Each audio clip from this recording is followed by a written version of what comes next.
Okay, for most of us, we were pretty much taught to read from left to right, at least in English. That's how we read, from left to right, from beginning to end. And we want to kind of get rid of this. I would say it's a misconception of reading because the way and the order that you read material, it doesn't have to be in a linear way from left to right, beginning to end. I'll give you a good example. A lot of people would assume that it might be a little hard to take things that are out of order and put them in order, but your brain does this all the time. It likes to take things that are out of order or complex and simplify them in some way. Now, a good example is that a lot of times when we read material, it's grammatically correct, the order of the words is correct, but even if the order of the words wasn't correct, you would still understand it. For example, if I say the question, been New York, ever have you? You can simply understand what I'm saying. Or if I ask you, Chicago born are you? It's a very simple question to answer. And even though it's not grammatically correct, you understand what I'm saying. So what I'm trying to get across here is the order of the words doesn't really matter in terms of understanding. You'll still pick it apart. And this also depends on language structure. Some languages are set up where nouns come before verbs, others are verbs come before nouns.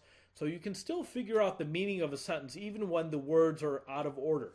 Now, the other big misconception, a lot of people read this way, they read everything from beginning to end.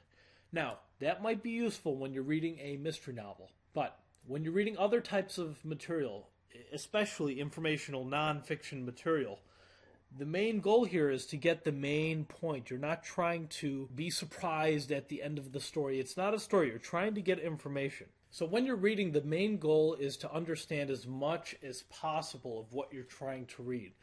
The purpose of reading is to decode whatever the author is saying, to assimilate that knowledge into your mind, to hopefully use that knowledge in some way, and that's really part of the learning process.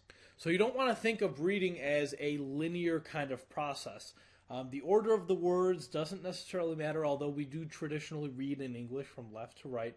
But it used to be thought that the way that people read was letter by letter. And we know that's not true because let's say you're writing a paper and you're trying to correct typos in the paper. A lot of people will miss very easily misspelled words because you're not adding up letters to form a word. Even if the word is misspelled, you can still figure out what it means.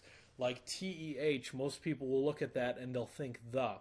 A lot of times this happens with a number of other words where you'll miss them because you're not exactly adding up letters. It isn't a linear process. One word by itself is almost like a picture.